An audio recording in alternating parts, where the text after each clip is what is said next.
Why did Plato come out of the cave? Why did Camus insist on the absurd? They are about to engage in a philosophical debate about truth.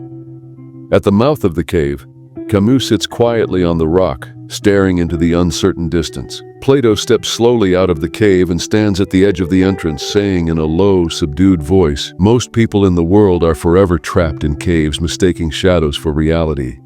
They fear the light because the reality of the idea is so blinding that only the philosophers dare to face it head-on." Camus turned his head, his tone calm but tinged with skepticism.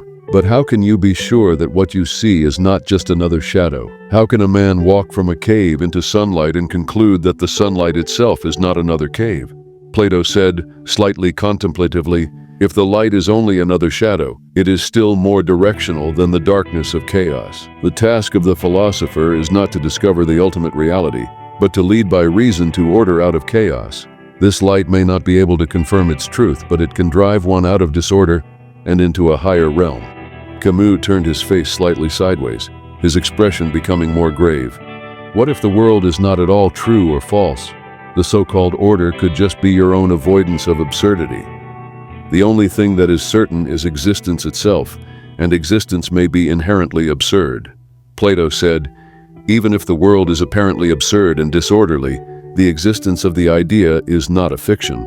It is our bridge beyond the phenomenal world, the guide by which reason directs us out of chaos. We do not need to prove the material existence of the idea, for its value is seen in how it allows us to see the truth behind the shadow." Camus smiled slightly, his tone resolute.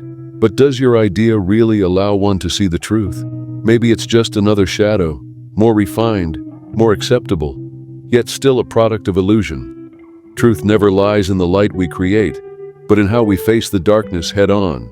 The idea may be able to guide, but it cannot erase the absurdity of existence." Plato gazed at Camus, his gaze gradually softening. "Perhaps we are traveling different paths, but we are both trying to respond to the same question. You choose resistance, and I choose direction. Truth, perhaps, is in this constant forward movement." Camus nodded softly. "Right. There may be no ultimate truth in this world, but as long as we still move forward." The two philosophers fell into silence, their gazes lingering at the junction of light and darkness.